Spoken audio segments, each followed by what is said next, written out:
Gotta learn to share. I'm not afraid to share, but I don't know if I have anything good to share, but I'm glad I'm Oh, here. you'd be surprised. I shared some of our videos with Stephen Pilialoha after he said no, and he came back with a yes. So Oh, nice. it strengthened him a little bit. So here we are, Mr. Doug Panee, and you are in Hawaii on what island, sir? I'm in Manoa, on Oahu. So, All right, on, right on.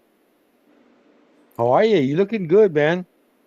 oh, well, thanks. And you've been exciting me a little bit with your science balloon things. I'm sure there's a Oh, technical term for it, but I just think uh, it's amazing when you can be continents away and still track it, you know. It,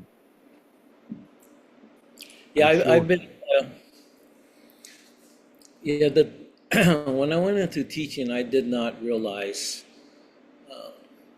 how many doors and opportunities would open just by being in education. I was able to travel a lot of places I never thought, be Yeah, invited to conferences all over the country, and but I lived in Utah for 35 years. I retired in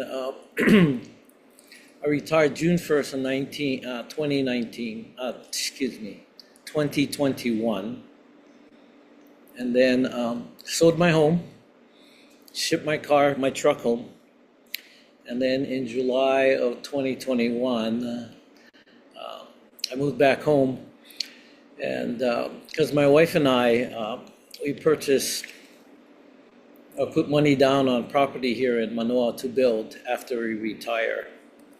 it's awesome. So Planning ahead.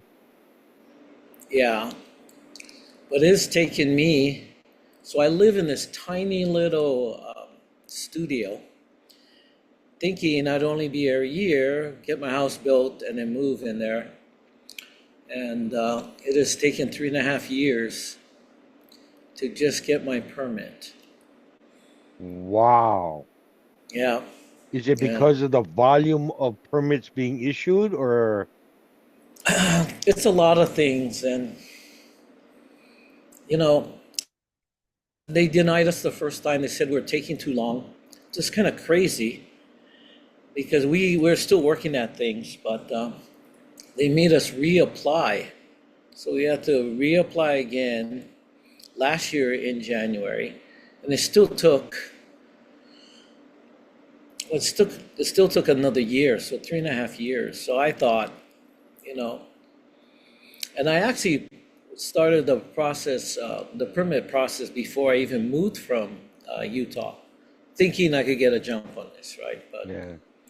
Now selecting Manoa, is that because you're attracted to the area or do you have roots there as far as your family or no, I grew up in Kaneohe.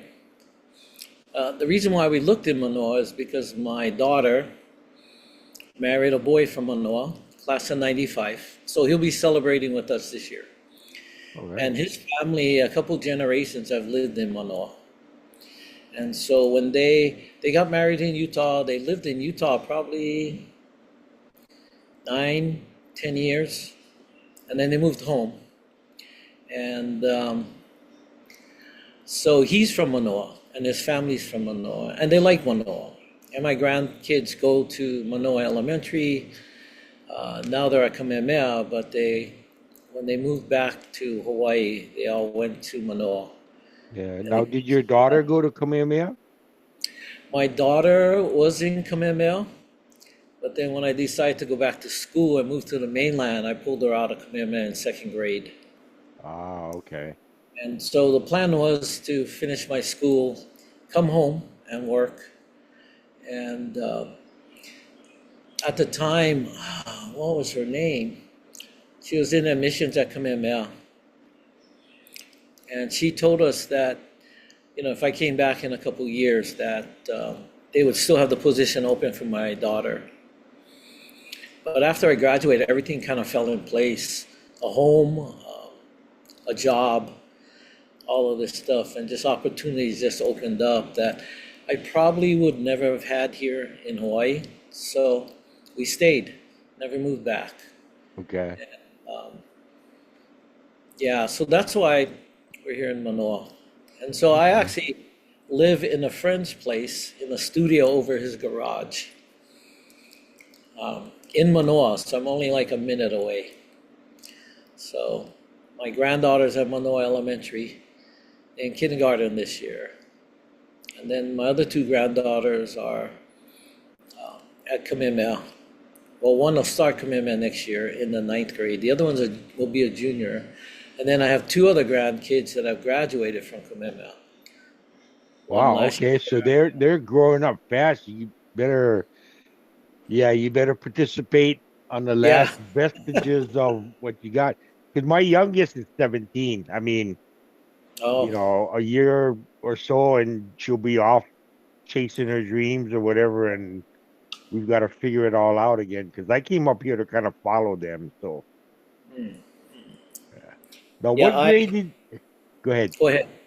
I was No, just go going to ahead. ask, get us a starting point. What grade did you start Kamehameha? I'm a lifer. I started in kindergarten. Okay. I'm trying to think back. Was Grayling with you? Another lifer? Yes, but I don't believe Grayling was in my class. Oh, So there's two okay. classes, 25 students. I was in Mrs. Bruce's class in room one. And Good if place to Grayling start. wasn't in my class, he was in Mrs. Abernathy's class in room two. Okay. So, and those rooms are still there. They still have the playground behind it. You make that turn when you come up off the gate, and then you start going up towards the intermediate, right? Yeah. Uh-huh. Where all that playground is, that's the two classes. That was the elementary classes. The backs actually face the field. So, but we had stuff there that they don't have stuff there that they can't put in there, like metal sliding boards and all this stuff that I guess they deem dangerous now, right? Yeah. That they pulled out. But yeah, I was there from the beginning. Wow. Okay. So when I got there in seventh grade, you were just an old hand already. Um, yeah, I guess. I didn't know any other school. Everything I went through was, elementary, intermediate, and high school was all through Kamehameha. So, Yeah. yeah. So you end up in education, but while we're still in high school, were you already kind of feeling that draw from that field or not Oh, till no, after you graduated? no. And then when I tell you what I taught, you're going to laugh. No, I had no idea of going into education. Um, and, I saw some of the classmates at the Huakai in Hawaii, and they asked me about, because I ended up teaching, well, my degree I got actually was in geology. And so, yeah, that gave me the love for I always had a love for the outdoors, right? I always liked doing stuff outdoors. And here in Hawaii, that's not hard, right? Everybody seems to surf, everybody seems to fish, everybody seems to be doing outdoor stuff. And so, but when I went to college, I went to a small college in Idaho. I went to BYU Hawaii first for one semester, and then I went to, it was called Rick's College. It was in Rexburg, Idaho. Now it's called BYU Idaho University. But back then, I went up there and played volleyball, but that's where I fell in love with geology. So my degree is actually in geology, but because I took a lot of physics and chemistry, when I became a secondary science teacher, I had more fun teaching chemistry and physics. And then I even had an opportunity to take a sabbatical for a couple of years and then teach in the physics department at BYU when I lived up there in Utah. Was So, science a fascination for you in high school? not per se, but I've always been interested in science. My grandfather, when we were young, really young, like in elementary, he'd pick us up the day after Kamehameha school was done, And then he would take us home the night before we had to report back to school. And so we stayed the whole summer with him because he was retired. Uh-huh. And, I kind of fell in love with the ocean and everything because of my grandfather, right? We'd be driving and his favorite place to go was Hanama Bay. And so he'd fish there. This is before it was closed, before it became a sanctuary. So Oh, wow. that's where we learned how to swim. That's where we learned how to dive. That's where we learned how to spearfish. And so my grandfather, when we were in elementary school, he would be driving to the beach, and we went to the beach almost every day. But he had like 4 acres of orchids that he was raising, and people from all over the world would come to buy his orchids and stuff. But that's Where what he did did. where did your grandpa live? We lived in Waimanalo, Oh, right okay. in the middle, right on Kalaniano Ole Highway, right between Mills Market and I'm trying to think of the other store where the Waimanalo Park is. We were right there in the middle. There's a church right there, and we lived right across the street from there. And so we'd go to the beach, and on the way to the beach, my grandfather would ask us questions like, what do you guys want to do today? What do you expect to see? But the big questions came after we'd be coming home. He would ask us, okay, what did you see in the water? I'd go, oh, fish. He goes, what kind of fish? What size was the fish? What was the shape of the fish? What was the color? And so the next time we went to the beach, which was in a day or two, that's the things we started looking for, right? But then on our way home, he'd ask us different questions. He never asked us the questions he asked before. He says, so what kind of fish did you see? So we'd tell him what type, but then he'd say, well, how did it behave? He said, when you came up close to it, did it run away from you? Did it hide in the rocks? We're thinking, oh, we didn't notice. So we'd go there the next time and look, right? And, where did we find it? Is it over the reef? Is it over sand? And so as time went on, what he was doing is teaching us how to observe, make observations, draw conclusions. And only after the end of the summer would he actually tell us the name of the fish. So he'd tell us, oh, that's a veke. But by the time we had learned the name of the fish, we'd known all the characteristics about it, right? What it looked like, its shape, how it behaved, where it would run for safety, what type of food it might eat, And so he was trying to teach us if we wanted to catch certain fish, you don't look for the fish, you look for the habitat, right? And if you're in the wrong habitat, then don't expect to be surprised if you don't see that fish. So that was kind of the beginning of my interest in science per se. But I don't think in high school I actually consciously thought in my mind, well, I'm going to study science. I'm going to be in education. Yeah, now I gotta ask, what did your grandfather do as a career? My grandfather was a stevedore, and he worked Wow. close to 45 years in Honolulu Harbor. He sounds like a brilliant man. Well, here's the other thing. It'd be dangerous riding with him in the car because he kept watching the ocean. We come around Makapu'u, right? And his head is turned towards the ocean, not driving on the road.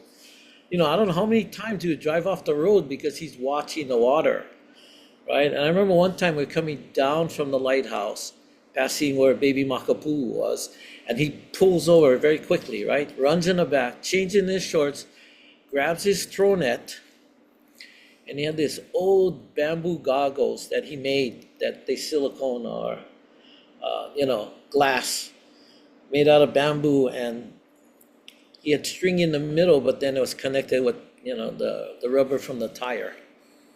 He'd put that on, and he would sneak up, throw his net, and he'd pull them up, and it would just be full of fish. And then he runs back to the car, throws them back in a big pakini, the bucket in the trunk, and would give almost all the fish away before we got home. He'd stop at friend's house to give away the fish, right? And so, that's how I grew up. And when I was 11 years old, my grandfather went out and finally bought us our own gear, my brother and I. We went to the PX, the Marine base, because my uncle was stationed there. And he bought us, fins and face mask. And back then it was hinge guns, not three Yeah. prongs. The hinge gun, right? And then he drove us to his friend's place, and it's still there. It's right by Shriners in Waimanalo, right before Makapu'u. Those houses on the side where they filmed what is that, Magnum PI, right? Mm. On that side. He had a friend, his name was Pedro, pulled in the driveway, and we walked through his yard. Then I saw my grandfather sit down and did something I'd never seen him do before. He was reading a newspaper. Because we always went to the beach for a purpose, and it was never to relax. We're catching food. We're bringing home food for our family and friends. And yet my grandfather was sitting there with his newspaper, right? And I'm thinking, oh, I don't care. We got a brand new gear, man. Let's go. So, he taught us how we'd break off the leaf off the, what plant is that? An alpaca plant. Because that's the one that we'd use to clean our goggles, right? So it wouldn't fog. And so I went out with him. Probably stayed a couple hours. I found this nice Manini hole, and I stayed there for a long time. And then we went around looking around. We saw some lobsters and stuff, but they were small, And he taught us how to be very respectful, right, to the resource. And so I remember coming in, and then I saw my grandfather come up, and he walked towards me, and I was standing at the edge of the water, and he says, I want to see what you have. So I emptied out my bag, which was a rice bag that I had put all the fish in, right? And I had a drawstring at the top. You put a drawstring in. So I emptied everything out. He threw this knife, stuck him in the sand next to me, and he asked me, he says, what's your first fish? Which I knew. It was the biggest one I had. It was a manini that I shot, and it was I don't know if you can, but anyway, so I pulled that one out. He grabbed it, and then he told me, clean all the fish. So I cleaned all the rest of the fish, and on the way home, he gave all my fish away, except for the first one I shot. And so I went in, took a shower, cleaned up my equipment, and then he called me into the kitchen, and sitting on the kitchen table was a plate with my fish fried to a crisp. And so he told me to sit down. And then he took like the eye out, right? And he made me eat the eye. And he told me by eating the eye, and everything tastes the same because it's just crunchy, right? He says by eating the eye, I would be able to see clearly under the water. Piece of the gill so I can breathe longer, right? The fin so I can swim faster. And he gave me all these different portions of the fish with a promise. And then at the end, I ate the rest, right? And then he told me that if I wanted to be the best fisherman that I could be, that I need to understand and know the fish as best as I can. And I never really understood what that was until later on in my life. I realized that was a rite of passage. That was my rite of passage as an 11-year-old, as someone that grew up in the ocean, that used the resources of the ocean. And I think that was the beginning of my interest in science and nature, but I never really identified that as, because that's just how I was raised, right? I didn't think purposely that's what I'm going to be. I'm going to teach environmental science and physics and all this kind of stuff. That was never anywhere near in my thoughts of what I wanted to be. I thought I was going to go into business because I thought that's where people made money, right? But after taking classes, I realized, man, I like this. This is where I want to be. And so I kind of fell into that. And then even when I got my degree, I also got my teaching certificate. And I had a choice when I graduated that I could either work for the state as a geologist or I could teach. But I didn't want to drive all the way up to Salt Lake, which is like 50 miles away. And all the traffic, especially in the winter, man. Coming home in the winter with all that snow and stuff. And so... So your initial degree was from Idaho? No, from BYU. Oh, okay. Yeah, no, I went back to So there's a time lapse in between. But then when I went back and took my daughter out of Kamehameha, I went to BYU and graduated. Yeah, I didn't get my degree when I was there in Idaho. I did some other things. Um, then I went back to BYU Hawaii, but then I got shot spearfishing by my ex-best friend. He shot me in the forearm. I don't know if you can see, I got a scar. Yeah, the spear hit my arm and went up. I could feel it hit the bone and slide up, which in a way was a blessing. Because if it didn't hit me in the forearm, it would have hit me in the stomach. And no, it was a mistake. We were coming out of the water and he was ready to shoot. And I was actually standing up in the water. We were at Kahuku and I saw him get thrown with the wave. I saw the wave and so I kind of backed up into it. And so the wave had passed over. When I looked up, I could see him in the wave and the wave just slammed him on the reef in front of him. Then the next thing I realized, the spear had come out. And so I try to turn, but I'm standing in water. Then the next thing I feel, it hits me in the arm. Then I'm thinking, I couldn't believe I got shot, right? Then I'm looking down in the water and the waves are knocking the spear all over the place. And I was a student at BYU Hawaii at that time. And my friend stands up and he goes, "Hey, I don't know where my spear is." And then I lifted my arm up, right? Showed him it. And we tried pulling it out. It was too hard. So I unscrewed it. And then I just yanked the thing out. Then I went out and I went to look for limo kohu. Because there's plenty of them all over. So we had scuba tanks on. So I put the regulator back in my mouth. I went out. I went down. And I just grabbed this whole bunch of limo kohu. And on my way back in, I took the regulator out and I was chewing it. And then I stuck it on my forearm. And I swam back in. And then How old are you at this point? That's probably 21. Wow. And so my mom was, she managed the snack bar there at BYU Hawaii. So I told him, I said, "Hey, just get my mom out. Don't tell her I got shot." And so we went there and he kept trying to get my mom to come out, but she wouldn't come out because it was lunchtime.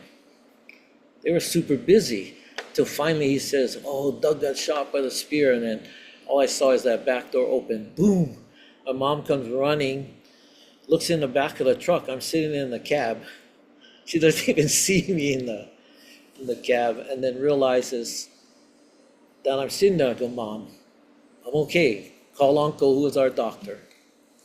But then I had to go see an orthopedic surgeon because I told him I knew it hit my bone, and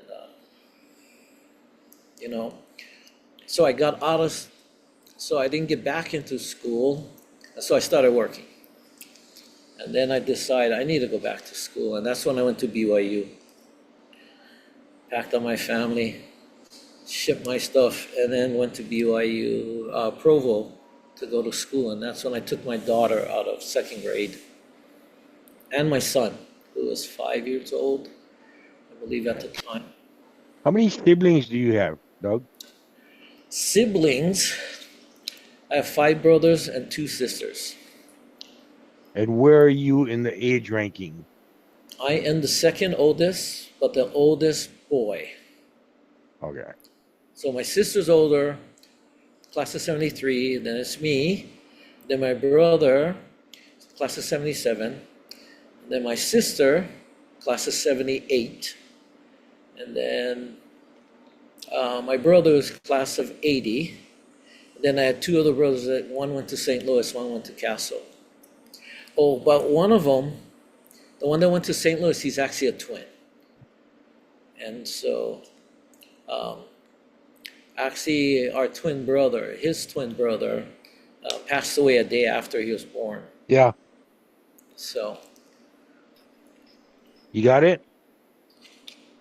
Thanks. My wife misplaced her phone. We had to ring it to track it down. So, Oh. so I've the been. two twins was the St. Louis and the Castle were twins. No, no, the one that went to St. Louis, he is a twin, but that other twin had passed away so young ago that, it was Oh, only a okay. day after or a day and a half after he was born. So we really never knew him, never even seen him. Because back then you didn't go to the hospital. Yeah. He was in the ICU or whatever the critical care was at the time. And then we found out the next day that he had passed away. So growing up, yeah, I had four other brothers that I grew up with and two sisters. And then I had a cousin that grew up with us, who's left with us because her dad was in Vietnam at the time.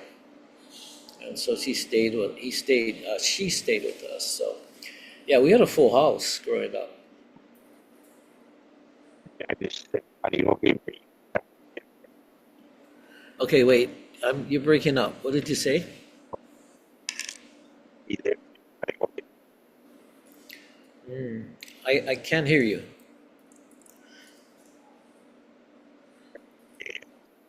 Let me see.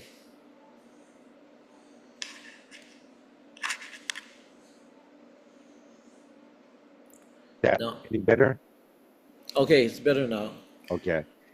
Oh yeah, So grandpa lived on Manalo area and you guys right. lived in Kaneohe. Yes, Okay. yeah. Wow. So So did you, I guess as a day student, you caught bus or you guys rode in with your no, we family? drove in every day. Yeah, from Kaneohe. There's no bus from Kaneohe. Oh wait, Oh, when I was younger, there was a bus, but yeah, no, we drove in high wow. school. It was easier. We just went with my dad. And Um, your dad worked in town. yeah, he worked for Hawaiian Tel at the time. Oh, okay. They're not Hawaiian Tel now, but yeah. And he worked on Bishop Street. So he'd drop us off at the terminal and then we'd catch the bus up to school. And then he'd pick us up at the terminal. So your first paying job, career wise, was where? Oh, career wise, I've had a lot of interesting jobs. Before I went back to school, uh, yeah, I delivered furniture, rental furniture. So I had it's not CDL, back then they were called PUC license. So I had a Public Utility Commission, I had a Type 5. I think the car's a Type 3. Okay. Like motorcycles Type 4, PUC was over 10,000, rigid trucks, so it wasn't like the tractor trailers. Um, and so, but then, yeah, I decided I needed to go back to school. I needed to finish my degree. I had too many credits out there that, I was floating around, and plus I wanted to show my kids how important school was, right? And so that's when I left. But yeah, so I did a different route. I did what's called an internship instead of student teaching, and so they pay you, but there's no cooperating teacher in the classroom. You're the teacher. Yeah. So, but you get paid, which is nice. But you're on your own. I mean, you get people from the university come and visit you, and then they give you a mentor teacher, but he's teaching, in my case was he, teaches at the same time. So he can't be in there all the time, right? So it's kind of like you just jump right into the fire, right? You hit the ground running. And when I taught, it was in the middle of the school year. I started in January. And this is in what state? This is in Utah, Okay. close to where he lived. And so I did that qualified as my student teaching. And then just before, so I was graduating that semester anyway, but BYU graduates before school gets out. And because the public schools go on to the end of May, and we were graduating in April at BYU. Wow. And so, um, right about the time that I was graduating, the principal came up to me and offered the job for next year, that I could stay at that school. And is this elementary or high school? I was actually in the junior high teaching in ninth Oh, grade. okay, Well, okay. technically, that's high school, but our secondary degree is for seventh grade and above. So we have the same degree as the high school teachers. But I decided to stay in the junior high at that time because they paid us more. Hmm. For the same degree, I could make more money teaching in the junior high. It's because the high schools were so crowded, they put the ninth grade into the junior highs, and then they took your prep period away. So they paid you for that prep period. And yeah, so back when I first started teaching, that was a difference of $5,000, which Wow. at that time was a lot, you know. And so I stayed in the junior high, and then I changed schools later on, but I still stayed in the junior high because I could always make money. And as I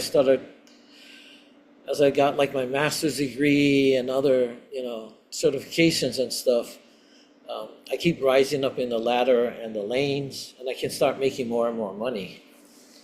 And so, um, yeah, and so I started picking and choosing, and I'd rather teach physics because I can get away with a lot of things.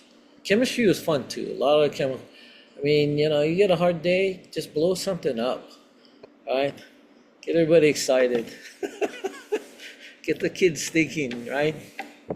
And you know what? The kids will behave. This is what I've learned. The student's attention to you and your lesson is directly proportional to the fact that you can die doing a demonstration for them in class. So the greater the danger, hey, these kids are angels.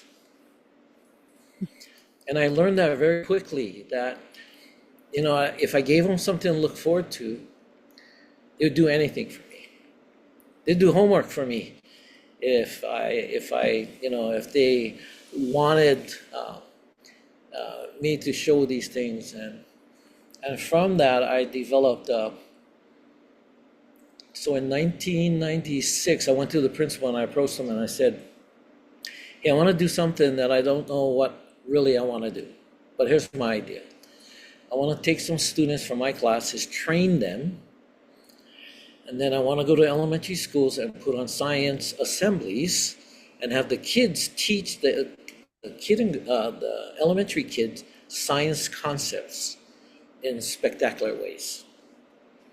So I have students teaching students science. And a lot of stuff that we were doing and I was doing in my classrooms was pretty spectacular, right? I have kids lay on a bed of nails, right? I put them on a bed of nails, I sandwich them with a second one, put a brick on top, and then break that sledgehammer, right? I'd have them walk on glass. I had a lot of implosions, which sounds like explosions, but they're really safe. And my bubble solution was good enough that I could take hula hoops and then capture kids in a bubble, literally. But one of the biggest demonstrations, people call them experiments, but they're demonstrations, right? They're teaching science concepts. It's called a Rubens tube.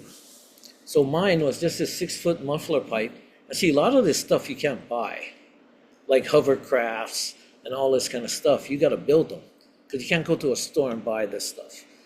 And so the Rubens tube was just a muffler pipe, 6 feet long, and I drilled 16-inch holes about 3/4 inches apart, all the way across the top, and about 2 inches from the end. And then at the very end of the pipe, we cut the palm out of a latex glove, tape them on there.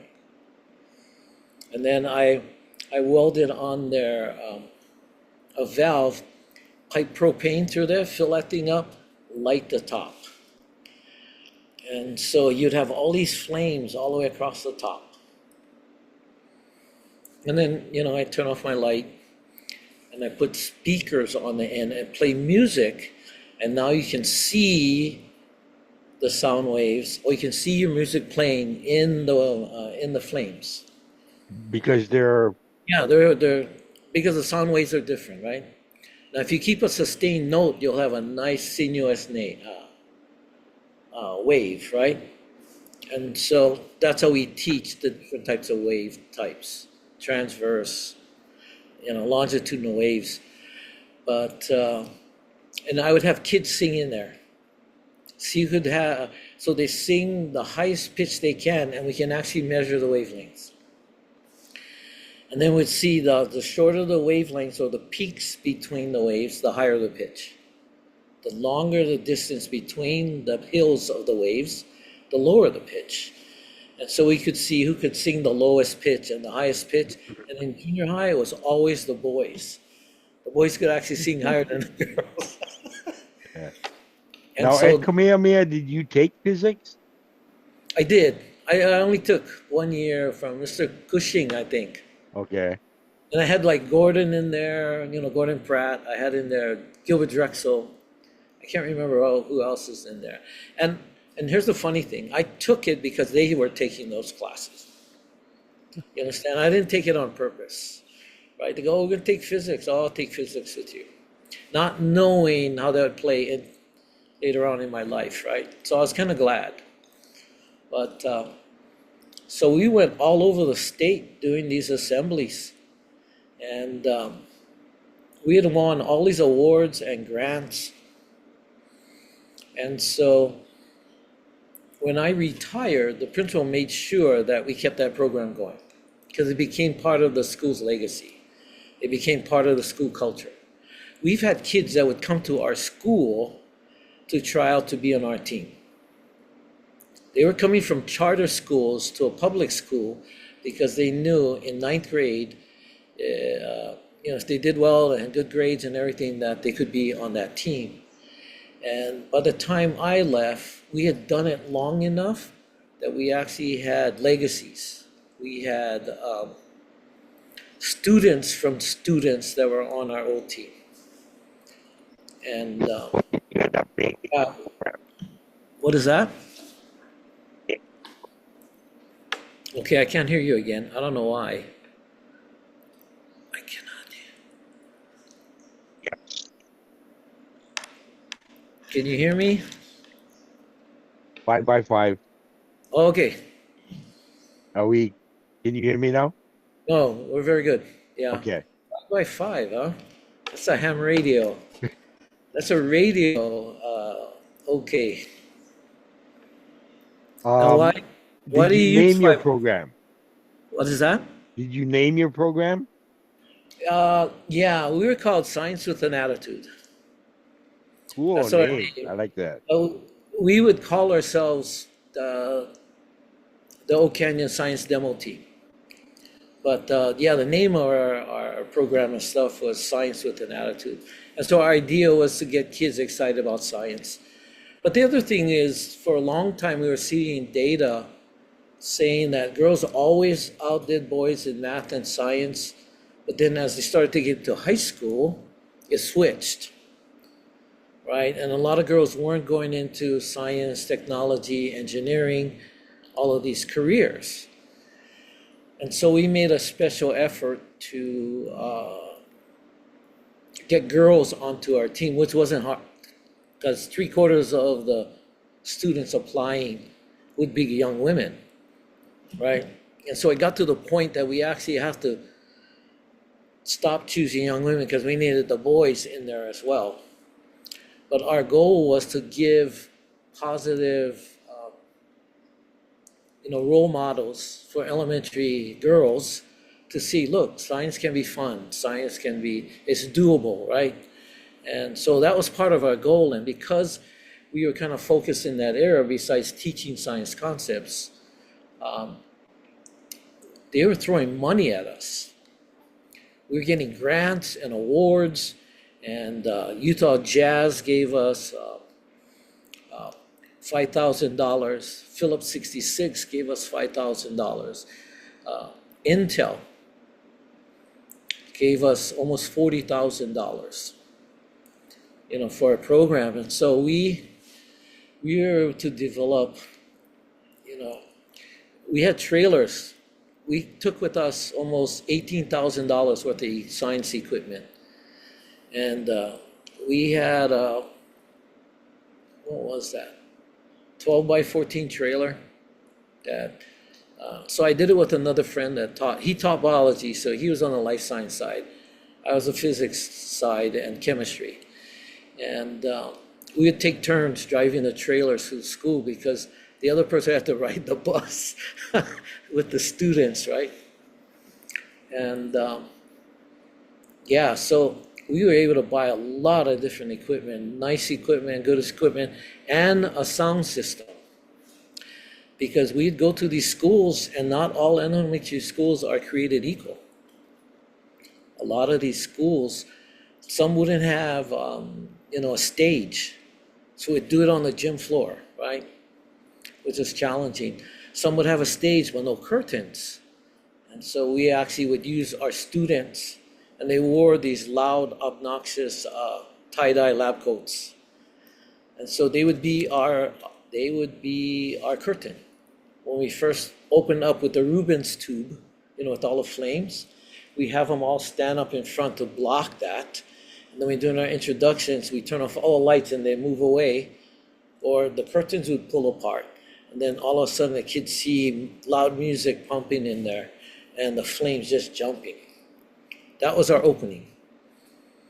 And our finale was actually, we put the principal on a bed of nails, put the second bed on there, and break a brick on the principal, right?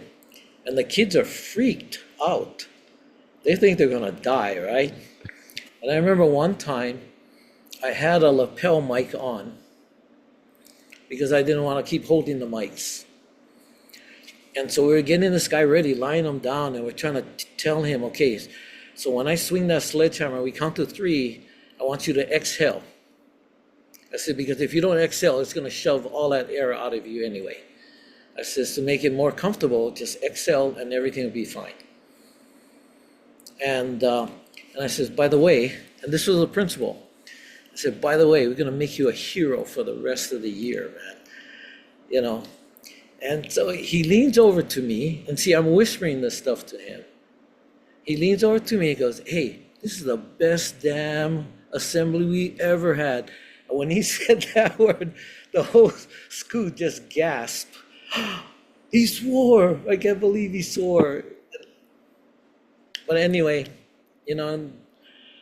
we break the brick, we pull everything out, he stands up, everybody's clapping and cheering, And then we tell the kids, like, hey, make sure it's not leaking, if he's drinking water, make sure he doesn't have holes in it. And yeah, he called to apologize, said, hey, we're going to keep that memory for the rest of our lives, man. That's going down in our journals. And he says, yeah, you're right. He says, all the kids now, they high-five him, they check his back, they check his chest to see if he has any holes and all this kind of stuff. But yeah, I did that. When I left, we had been doing it for 26 years. Now, geographically, how much of a scope did you cover with schools that you visited? Wherever. So the only real costs, because of all these awards and stuff, the only real cost was the bus. So if the schools were willing to pay for the bus, we'll go anywhere. So we went all over the state. I mean, There were some times we would drive 2 hours, 2.5 hours one way to get to the school. So we've estimated throughout, that 25 years or so, that we probably taught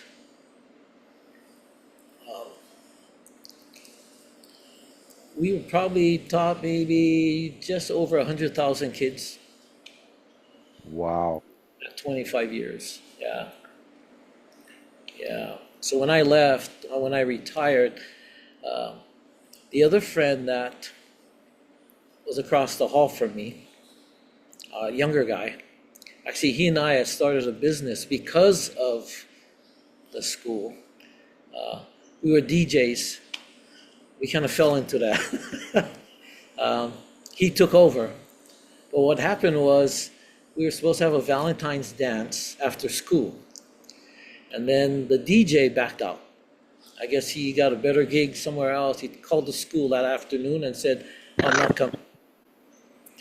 And so the student council faculty member, who's also a science teacher, comes running in my classroom after lunch. He goes, our DJ's gone, our DJ's gone. And I says, and? She goes, I need you guys to be the DJ. And I said, what? She goes, you got a sound system, which we had. We had a complete sound system with, because we taught sound. That was one of our demos, was teaching, properties of sound.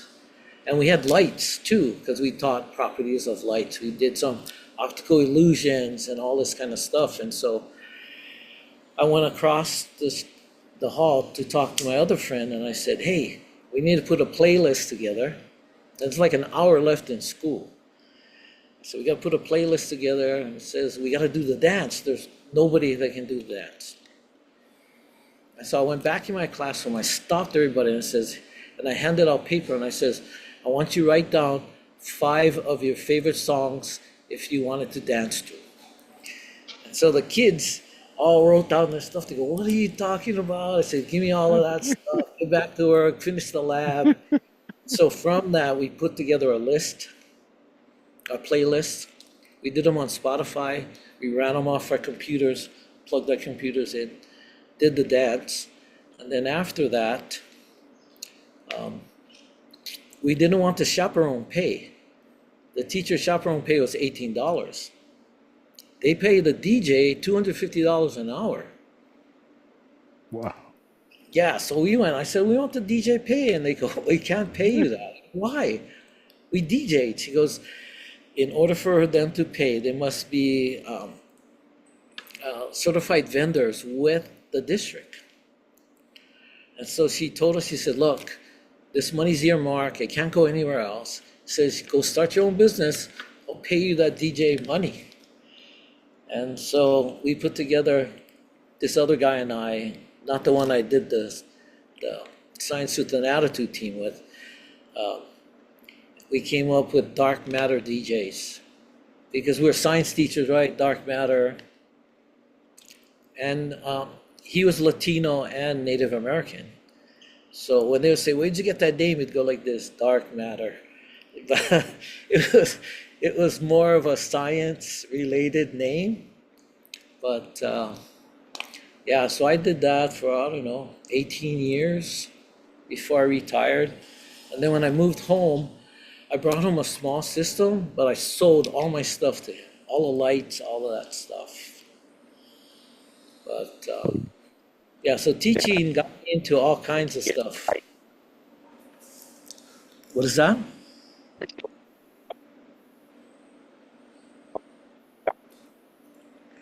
I don't know why I cannot hear you, Kermit. Can you? Are you good? Yeah. Can you hear me? Now I can. I don't know why. Maybe it's when you lean forward, I think. But yeah, at times it's going out on me, but Okay. Well, I was just curious. Doing that for so long, you must keep very current with what the kids actually enjoy listening to.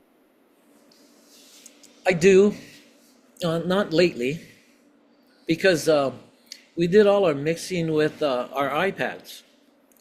Because there were apps out there that we could do everything on that iPad we can do on a turntable. Wow.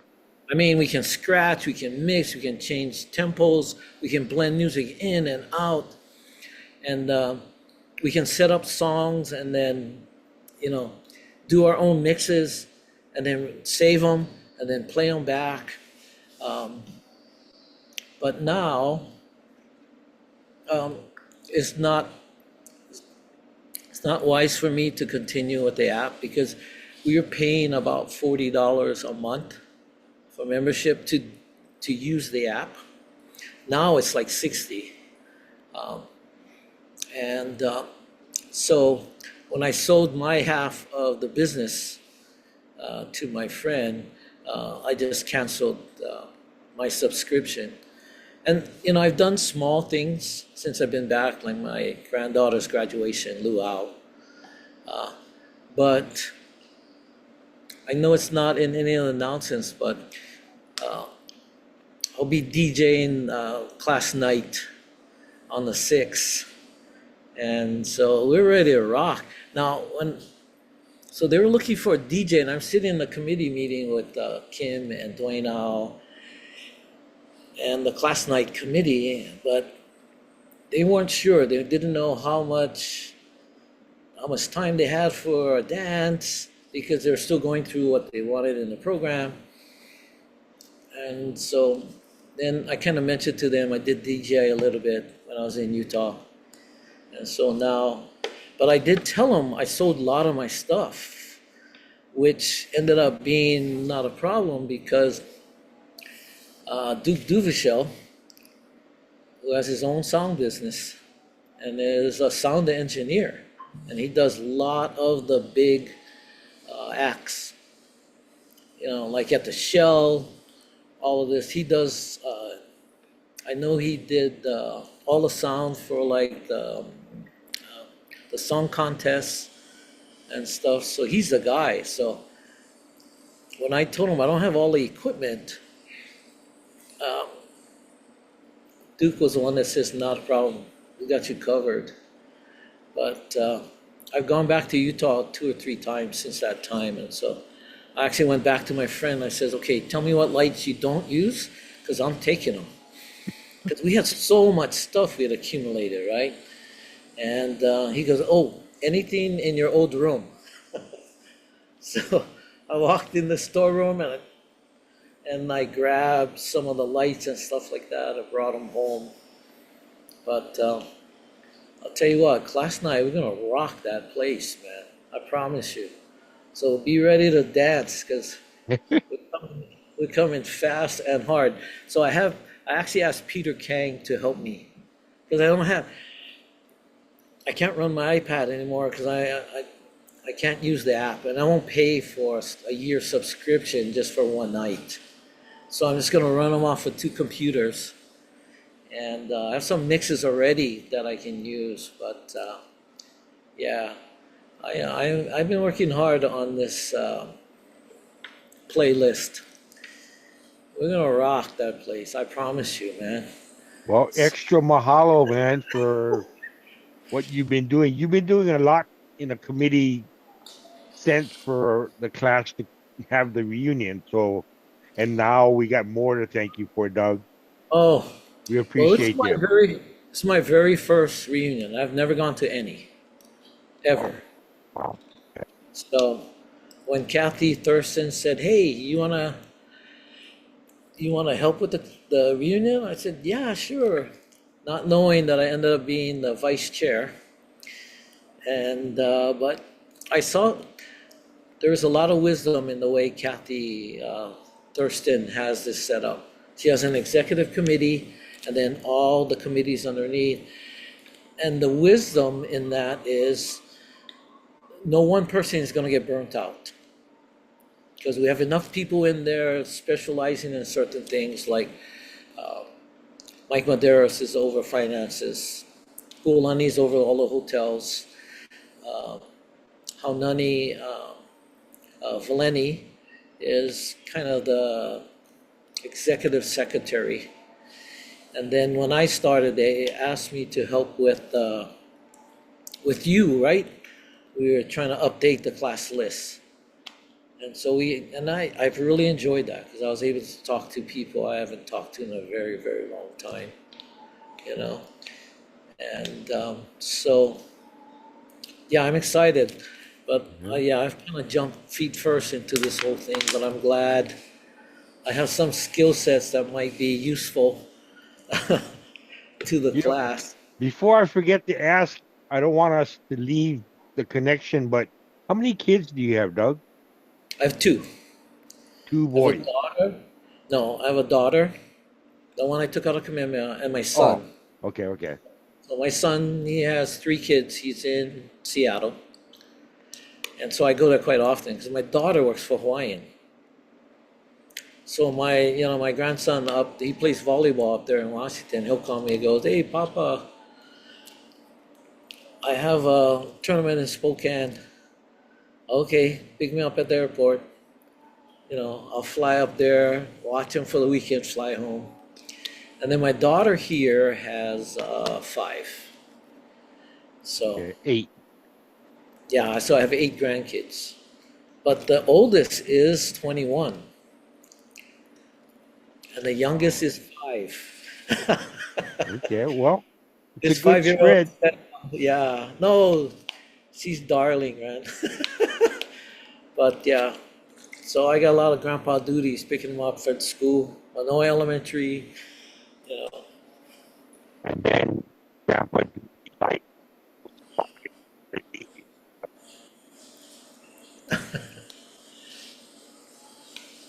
Okay. I can't hear you again. Can you hear me? Oh, you can hear me. I don't know if it's on my side, but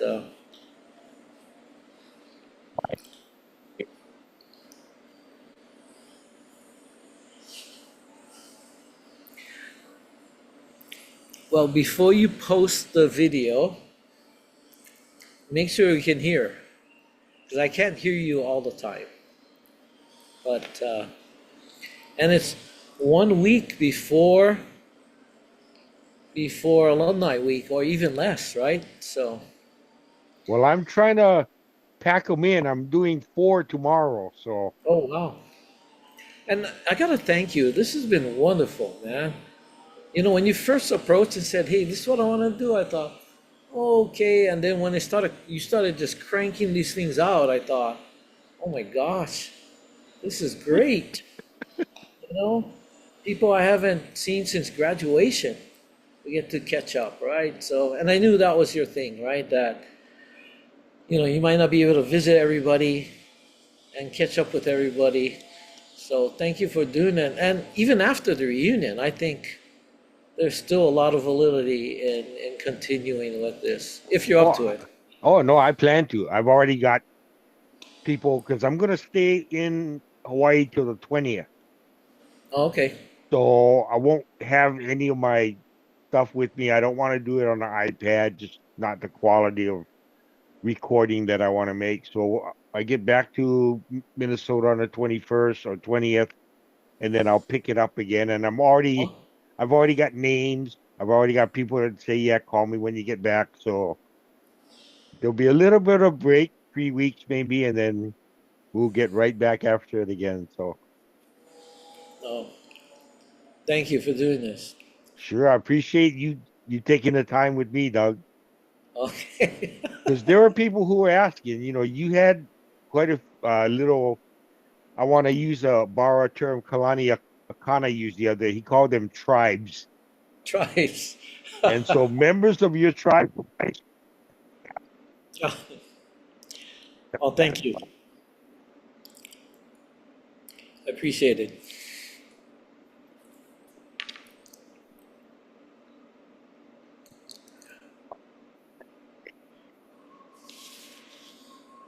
I still cannot hear you.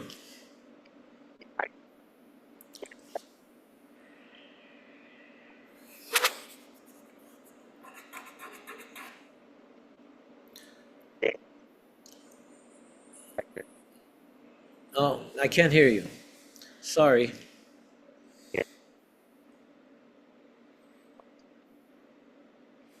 No. Thank. Okay. Next week. yeah. Okay. Aloha. Aloha.